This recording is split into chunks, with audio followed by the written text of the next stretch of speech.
Saya mau mengajukan pertanyaan tertutup. Penanganan gempa Cianjur sudah selesai apa belum? Belum.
Dari ruangan anggota DPR RI fraksi PKB, bincang-bincang tipis-tipis kembali menjumpai Anda bersama saya Erman Tale Daulay di channel Tale Trias Info. Di channel ini berbagai isu terkini yang menjadi perhatian publik dan narasumber yang kita hadirkan untuk membahas isu tersebut akan kita iris-iris menjadi tipis-tipis. Pada kesempatan kali ini kita menghadirkan bintang tamu Ibu Neng EM Marhamah Julfiah Hiz, anggota DPR RI dari Dapil Cianjur. Tepatnya Jabar berapa, Bu? Jabar 3, Cianjur dan Kota Bogor. Dan Kota Bogor. Kita sengaja mengundang beliau hadir di bincang tipis-tipis untuk mengiris tipis-tipis tentang Cianjur yang belum lama ini mengalami musibah gempa. Seperti apa penanganannya, apa yang terbentuk dalam pemikirannya Ibu EM ke depan soal dapilnya ini, kita akan berbincang-bincang dengan beliau. Bu, duka Cianjur udah berakhir belum atau masih menyisakan berbagai persoalan? Masih, ini recovery-nya memang tidak bisa sebentar, saya kira butuh waktu yang agak panjang. Ya. Seperti itu. Jadi waktu kejadian itu saya sebenarnya sedang di sini nih, ya, menerima wawancara orang juga. Ya, Bu EM. Yang tamu masih di bawah. Udah ditelepon, saya tiba-tiba ini goyang-goyang. Oh iya, waktu itu ya, DPR krek terasa ke sini. Saya belum tahu kalau itu kejadian di Cianjur. Oh, langsung kita langsung berhamburan keluar, langsung turun, kemudian melanjutkan tamu yang karena udah janjian, kita akhirnya nerima di ruang MPR PKB di lantai 1 di Nusantara 5 di sana. Dan setelah selesai wawancara baru saya lihat tentang bencana, ternyata itu titiknya di Cianjur. Dari situ langsung saya ke Cianjur, Pak. Langsung ke Cianjur. Di hari itu juga ya? Hari itu juga ke rumah, ke rumah dulu ngambil barang-barang sambil saya nelpon Kementerian PUPR karena di situ kan longsor menghalangi akses jalan nasional itu dari arah Cipanas ke arah Cianjur kota itu. Langsung saya nelpon Kementerian PUPR agar segera nurunkan alat berat sampai kita ketemu di jalan.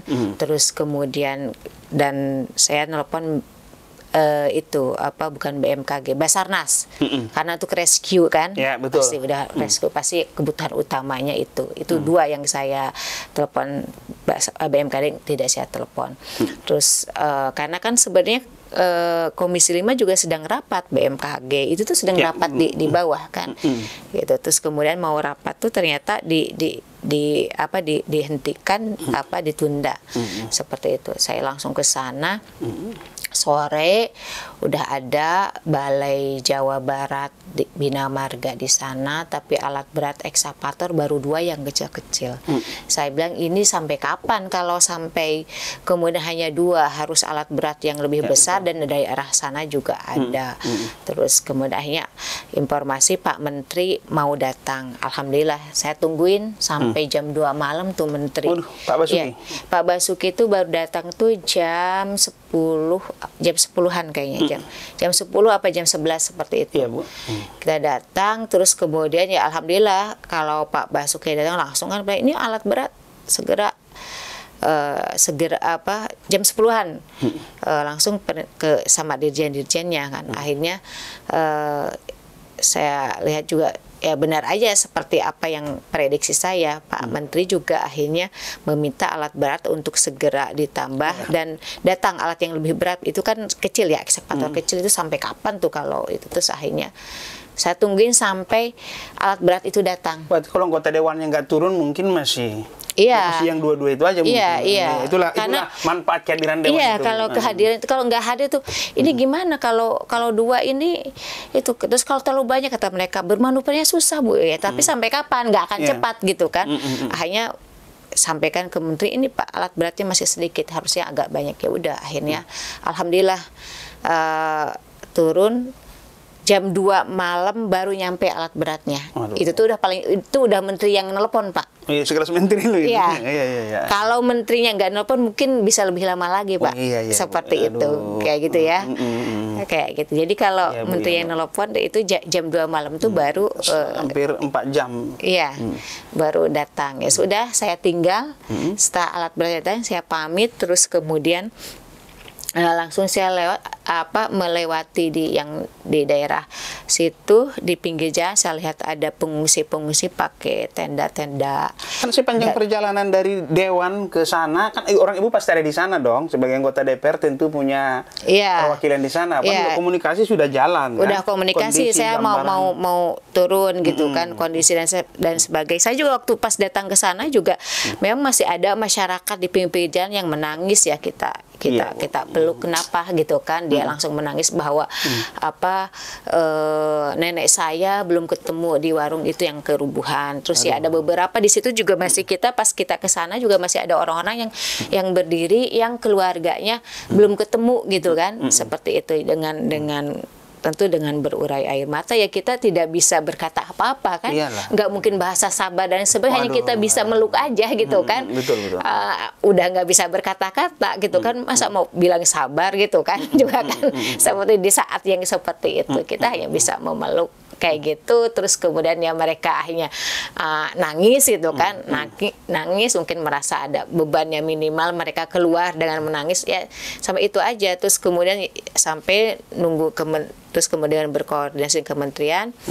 Nah langsung saya karena udah jam 2 lebih, Pak udah aja kita besok bikin tenda di situ, saya bilang bikin posko, bukan bikin posko di situ, karena itu banyak pengungsi yang sepertinya ya cuman hanya kadang hanya tikar doang gitu kan, tidur layak ya, tikar doang. Terus ada kemudian ada yang masang tenda nggak layak lah gitu ya, yang mungkin seadanya kayak gitu. Dan kebetulan di kita juga di tempat kita juga, kita memang kebetulan punya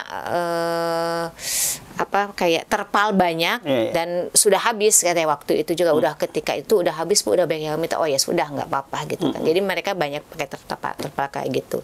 Langsung saya ke rumah langsung, kemudian istirahat dulu sambil nelpon dengan Pak Mardas. Karena beliau kan Komisi 8. Terus kita ya udah, akhirnya Pak Mar besok saya akan turun ke sana, saya akan ke posko kita dulu gitu. Padahal saya tuh belum bikin posko waktu itu ya, belum bisa. Ya Pak, kita mohon dilihat biar kebutuhan posko kita itu jadi Bapak biar bisa melihat langsung, saya bilang. Saya langsung tolong carikan tenda buat posko. Saya ingat tuh ada salah satu relawan yang punya usaha suka sewain tenda. Saya bilang udah datangin rumah itu aja, gedor-gedor walaupun sampai malam juga, saya bilang nggak apa-apa, karena itu kan relawan yang loyal juga. Udah gedor-gedor terus bawa pokoknya bagaimana besok pagi sudah terpasang ketika Pak Mardas itu datang. Saya rombongan Komisi 8, jadi tidak hanya Pak Mardas, Wakil Ketua Komisi 8 ya, Wakil Komisi DPR 8 dari fraksi PKB, dan DPR RI yang Komisi 8 dari fraksi PKB, semuanya ikut. Yang Komisi 8 ya. Jadi rombongan datang ke sana. Pas kita datang ke sana juga kebetulan ada beberapa tim kita yang sedang evakuasi, ada keluarga di sana bawa bayi. Dan waktu itu saya belum mengetahui kalau bayi itu ininya cuman nangis terus. Saya suruh bawa ke rumah sakit, ternyata benar aja besok itu bahwa memang tulang-tulangnya banyak yang patah. Waduh. Kayak gitu. Kalau dibikin angka 1/10, penanggalan gempa ini di angka berapa Ibu lihat Pemberian sebagai Jadi sebagai kalau pengawas. kalau waktu hari pertama itu menurut saya kehadiran pemerintah itu belum bisa menjangkau apa ke yang titik-titik yang paling dibutuhkan. Tetapi mungkin kalau yang kelihatan banget kayak misalkan reruntuhan itu kemudian PUPR datang ya malam itu juga. Tetapi untuk Basarnas evakuasi itu juga ketika saya turun juga mereka juga sedang berangkat gitu loh, sedang berangkat. Sedangkan kan di saat itu udah rubuh. Jadi memang murni ketika bencana terjadi itu adalah murni orang-orang yang benar-benar peduli, yang sisi kemanusiaannya di atas rata-rata. Yang swadaya lebih. Iya, jadi belum ada tenaga sosial juga ya, relawan-relawan tuh belum ada. Itu di saat mereka juga kena gempa, misalkan mereka juga orang yang mengungsi, tapi dia kemudian membantu. Berarti Ibu membanggakan juga kepedulian relawan-relawan. Iya, karena LSM, swadaya. Enggak, itu belum ada LSM. Masih belum. Individu. Hari pertama itu kan, itu belum ada Pak. Itu yang belum ada yang turun. Itu hari ketiga baru kemudian relawan, bantuan kayak gitu. Jadi kalau hari pertama itu juga ya, Bu? Iya, karena ada beberapa relawan, maksudnya relawan tim ya, tim dari PKB. Salah hujan juga katanya waktu pertama ya. Waktu tim dari PKB dia juga rumahnya rubuh dan lain sebagainya. Kemudian ini gimana? Kita mau ngungsi, kita tinggal milih. Kita mau ngungsi atau dengan apa yang kita punya, kata kita mau membantu. Ya sudahlah, biar nggak sih kita membantu. Membantu. Tapi dengan apa? Nggak ada apa-apa. Ya udah. Pertama ada dengan apa? Ada air masih ada. Kita masak air dengan ngasih air panas, gitu kan? Dengan memberikan air panas. Jadi dia mulai kayak gitu. Seiring perjalanan waktu Ibu penanganannya gimana? Baik konseling atau tahap demi tahap, Ibu lihat ini tahap demi tahap kan saya kira gini. Karena kita akhirnya lebih fokus di sini karena mau ke sana ke yang kota itu saya lebih yang di Cugenang Pacet. Yang mau ke arah kota itu kan perjalanannya lama, macet kan. Yang di daerah terpinggir lah, yang paling ujung dulu. Sedangkan yang itu tuh yang di sini yang paling banyak yang parah itu. Saya nggak terlalu ke kota. Ke kota itu ketika ada Pak Mardas datang ke DPC dan sebagainya, beliau ngontak-ngontak ketemu BNPB dan lain sebagainya, berkoordinasi itu.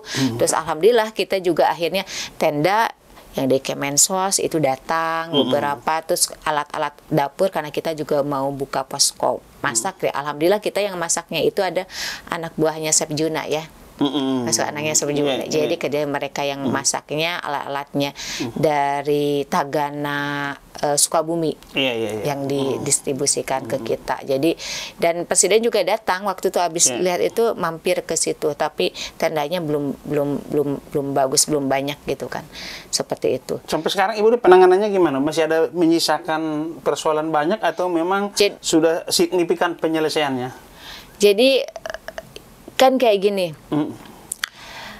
ketika Kementerian PUPR ini terkait untuk recovery ya, misalkan rumah-rumah kan ini rumah-rumah yang rusak parah itu ada 13.633 rumah. Itu yang rusak parah Pak. Sedangkan yang rusak ringan dan itu ada 53 ribuan. Itu kan lumayan besar ya. Terus kemudian yang mengungsi itu kan hampir 75 ribuan kakak itu yang mengungsi, Nah, walaupun hari ini mereka sudah disuruh kembali ke rumahnya masing-masing yang dianggap tidak membahayakan, tapi masih juga banyak yang tinggal di tenda-tenda, masih banyak. Karena apa? Karena ada beberapa juga yang kemudian kan ini gempa susulannya tuh ada 396 kali Pak. Itu sampai kalau dihitung kemarin ada lagi. Itu kalau dihitung sampai tanggal 7 Desember. Ya, kalau sampai tanggal 7 itu saya karena melihat waktu itu data sampai 7 Desember itu 396 kali gempa susulan. Jadi banyak juga rumah-rumah yang struktur bangunan pesantren itu yang tadinya tidak roboh hanya retak-retak kemudian jadi ambruk, atau yang tidak ada retaknya kemudian pada susulan itu retak-retak dan lain sebagainya. Seperti itu, banyak yang seperti itu. Memang kalau dilihat ini kan yang membangun rata masyarakat ya, swadaya, pesantren, terus rumah-rumah masyarakat. Itu memang banyak yang ambruk itu karena mungkin bisa jadi faktor konstruksinya yang tidak sesuai standar. Saya pernah baca tulisan dan bicara diskusi dengan teman-teman dari ITB. Timbulnya banyak korban itu bukan semata-mata karena gempa itu langsung, tetapi kan gempanya pun nggak kuat, tapi karena konstruksi bangunan rumah rakyat ini tidak kokoh, akhirnya ambruk, tiang menimpa, beton menimpa fisik, akhirnya korban. Jadi tidak semata gara-gara gempa itu gimana, Bu? Iya betul. Karena saya ketika lihat turun, ada di sini rumah kayu, Pak. Iya. Sini rumah tembok. Ini rumah tembok ambruk, rumah kayu masih utuh, bagus. Bahkan rumah panggung, kalau zaman dulu itu ada rumah bilik panggung, walaupun itu udah tua, Pak, dia hanya doyong kayak gitu, tidak ambruk. Tapi yang bangunan pesantren itu ambruk. Seperti itu. Artinya memang perlu edukasi juga ke masyarakat bahwa struktur bangunan itu harus sesuai dengan pemerintah standar. IMB-nya juga harus mulai diperketat lah. Berpijak pada pengalaman buruk ini. Mungkin rumah-rumah penduduk perlu diaudit nggak sih, supaya nggak ke depan bisa karena gempa ini nggak bakalan bisa kita sembuhkan. Mungkin bahasanya bukan audit ya, bahasa mungkin terlalu, kalau ke masyarakat kan dan bahasa audit itu khawatir kan, takut. Jadi mungkin bahasanya diberikan edukasi sosialisasi tentang konstruksi yang standar itu seperti apa. Mungkin kayak gitu. Jadi bukan bahasa. Kalau di audit kan seolah mereka yang bersalah, tapi kan mereka karena ketidaktahuan gitu loh. Supaya dibangun maksudnya kan. Oh, ini gini itu. Tetapi kalau yang fasilitas umum saya kira itu perlu diinvestigasi, diaudit ya, saya supaya kira. Diperkokoh tujuannya. Itu perlu. Kalau ke masyarakat mungkin bahasanya kita lebih ke sosialisasi dan memberikan edukasi tentang standar bangunan gitu kan. Ini bikin serem juga kadang Bu Em. Enggak, karena kalau kita kan berhadapan dengan masyarakat, dengan ini harus seperti apa dan ini kayak gitu, Pak. Seperti itu. Itu di bangunan, tapi ke depannya gimana Ibu lihat ininya, gejala perbaikannya positif apa, trennya positif apa, bagaimana, apa masih stuck? Kan Presiden ya beberapa kali juga turun menginformasikan bahwa akan diberikan bantuan yang rusak berat 60 juta. Terus ada beberapa, kemudian Kementerian PUPR juga membangun hunian tetap di beberapa titik, ternyata di 3 titik, tapi yang baru tuntas mungkin 1 titik aja ya, karena yang 2 titik tanahnya belum clear gitu kan, karena kan untuk masalah penyediaan tanah itu pemerintahan daerah, gitu kan. Yang 2 titik itu tanahnya masih belum clear, artinya readiness-nya nih belum tercapai. Tapi yang 1 titik yang daerah Cilaku itu sudah hampir selesai. Jadi ada beberapa masyarakat yang akan direlokasi, yang menurut data BMKG, karena kan BMKG juga ternyata ketika informasi awal bahwa gempa ini akibat dari sesar Cimandiri. Sesar Cimandiri ini kan datanya, petanya ada dari Pelabuhan Ratu, Sukabumi, kemudian ke Cianjur, yaitu dari Kecamatan Gekbrong, Parung Kondang, terus harusnya kan ke arah Bandung Barat. Tapi ternyata tidak ke sana. Kalau sesar Cimandiri kan kemarin nyambung ke Lembang gitu, ke sesar Lembang. Tapi ini juga katanya beda ya, bukan? Beda. Ternyata kayak digulung karpet katanya. Gimana sih, Bu? Ternyata itu setelah hasil dari BMKG menyelidik, ternyata ada sesar baru yang ditemukan, itu sesar Cugenang yang melewati 8 desa itu. Itu jadi makanya arahnya lebih ke timur, jadi ke arah menuju puncak itu, tapi sebelum puncak itulah Pacet ya, Pacet, Cipanas, kemudian Cugenang udah pasti itu Kecamatan Cugenang, sama ada sebagian kecil daerah Cianjur. Jadi sekarang penanganan belum bisa dicabut ya, masih harus tetap continue ini ya, Bu? Masih tetap. Cuman kan ini memang status bencananya belum status bencana nasional. Jadi intervensi pemerintah tidak. Beda. Itu jadi semuanya harus melalui daerah dulu, baru kemudian daerah. Pemkab kan aktif dia di itu. Bu, saya mau tipis-tipis di ujung nih. Ibu kan sangat tepat duduk di Komisi 5 membidangi masalah infrastruktur, konstruksi. Tentu dengan mitra Ibu dalam berbagai kesempatan rapat, komunikasi. agar memberi perhatian besar terhadap dapil ibu nih, apa program ibu terhadap dapil ibu dalam khusus penanganan gempa ini? Jadi memang pertama kebetulan kan program-program saya juga ada yang beberapa sudah meluncur ke sana. Alhamdulillah kalau yang program dari saya beberapa dari pesantren, Bu, kita ada sanitasi pesantren ya. Bu, alhamdulillah kalau sanitasi pesantren tidak rusak dan sekarang juga kepake ketika di saat rumah pada hancur, kamar mandi dan sebagainya, termasuk apa sarana ibadah masjid pada ini enggak. Jadi ini kepake seperti itu. Kita tetapi kan ini yang sifatnya itu apa ya, tahunan, bukan dalam rangka menanganin bencana gitu loh. Jadi kalau program saya misalnya ada rumah BSPS, ada kemudian juga apa infrastruktur terkait juga pembangunan jalan itu langsung ya, yang beberapa kemarin gempa susulan terus ke jalan nasional ada yang retak, itu juga kalau untuk masalah gempa ini kan sumber dananya itu dari BABUN itu ada, gitu kan, karena termasuk kategorinya darurat. Jadi langsung tidak yang kemudian yang reguler. Nah, program-program yang saya kan yang reguler. Kebetulan untuk tahun 2023 itu sudah diajukan sebenarnya titik-titiknya. Dan ketika kita koordinasi apakah bisa kemudian kita alihkan ke yang menerima bencana, ternyata nggak bisa, karena gini, itu kita sekarang kan data sudah online ya. Jadi ketika kita ajukan terus ternyata itu juga sudah terdata sebagai apa penerima rumah khusus. Rumah khusus itu ya, rumah khusus itu diberikan itu yang karena bencana, karena ada apa, atau dia tidak jadi punya rumah karena kebijakan pemerintah, akibat dari kebijakan pemerintah terus dia akhirnya tidak jadi punya rumah, maka ada namanya program rumah khusus. Seperti itu.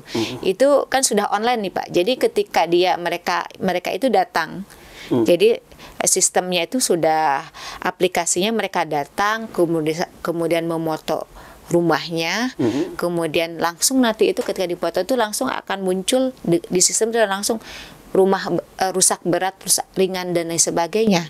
Jadi bukan orang lagi, udah mesin kayak gitu Pak, udah aplikasi kayak gitu. Langsung muncul uang, misalkan kalau berat itu 60 juta, kalau ringan itu misalkan berapa 20 juta. Gitu kan.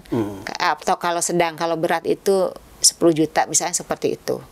Jadi udah muncul seperti itu. Nah, ketika kita ajukan lagi Pak, itu tidak bisa di alamat yang sama, gitu. Jadi karena ada double akun gitu.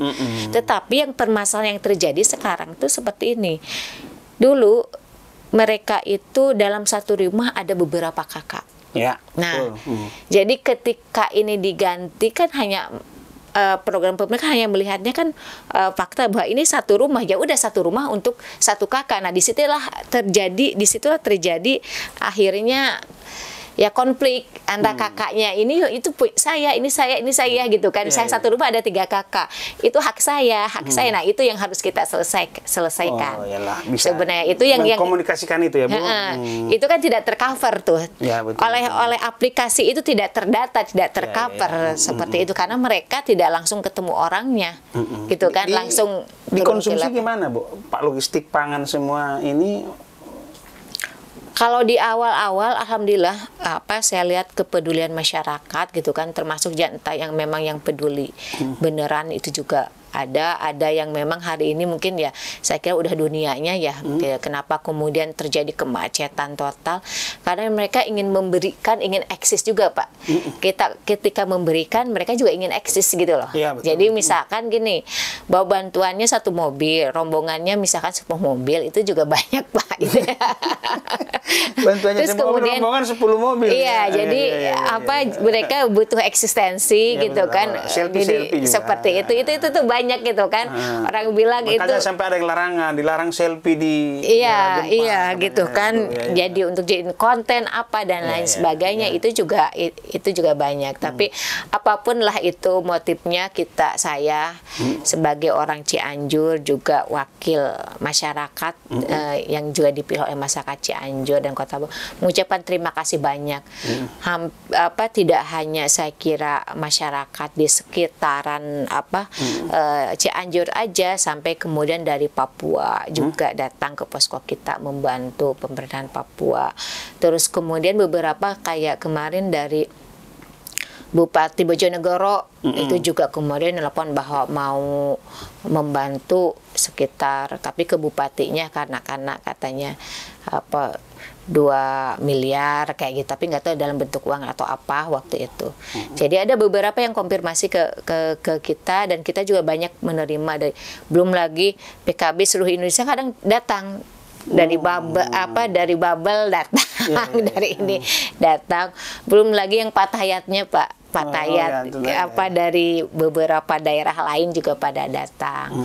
Belum lagi yang kenalan-kenalan kayak gitu Berarti kita nggak usah kekompakan masyarakat kita secara sosial, walaupun kita secara politik keterbelaan ada cebong kampret, ternyata kalau ada gempa masih kompak banyak bangsa ini ya. Kita dengan EPI kerjasama Pak, dengan EPI kita kerjasama di situ, Banser, EPI ya, kan di dekat kos saya. Ya, ini minyak air kata, ternyata berbaur juga ya. Iya, ketika itu ya kemanusiaan kita tinggi. Sebenarnya kemanusiaan kita itu masih ada gitu kan. Ya, siapapun itu. Cuman memang kelihatan kalau di media sosial kan kayak seolah-olah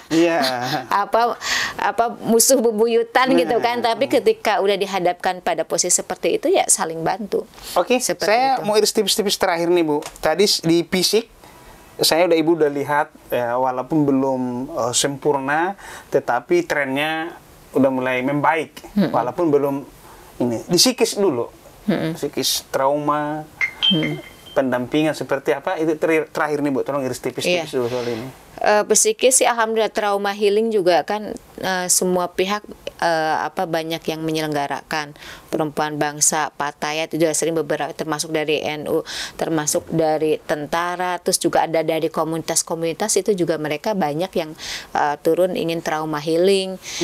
Tapi mungkin trauma healing lebih fokus kepada anak-anak ya. Mereka kepada anak-anak kecil gitu kan, seperti itu.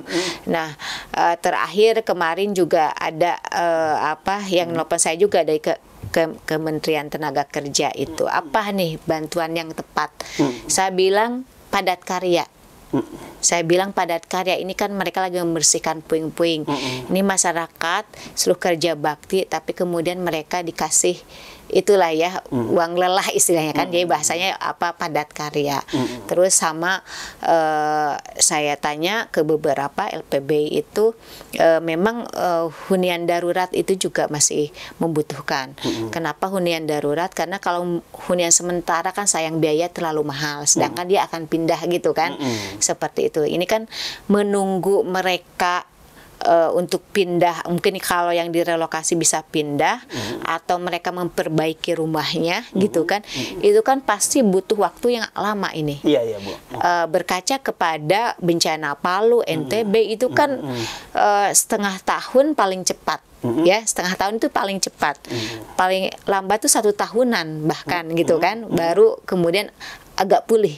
Seperti itu. Maka kalau mereka kemudian tinggal di dalam tenda bersama-sama, tidak ada ruang privasi, itu kan masalah sosial tuh akan banyak juga. Ya, seperti betul. Itu. Maka kemudian kita memberikan bantuan kemarin dalam ada 73 hunian darurat ya. Hunian darurat itu masih ya hampir kayak tenda kayak gitu, tetapi dia mungkin ada kayak dipannya gitu kan. Jadi dia bisa jadi ketika hujan tidak kena becek gitu, seperti itu. Dan mereka per keluarga.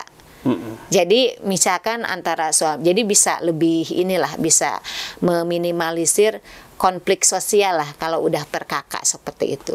Oke, terakhir saya mau mengajukan pertanyaan tertutup. Penanganan gempa Cianjur sudah selesai apa belum? Belum. Demikian bincang tipis-tipis dengan Ibu Neng EM Marhamah Julpa His, anggota Komisi 5 DPR RI dari fraksi PKB. Assalamualaikum warahmatullahi wabarakatuh.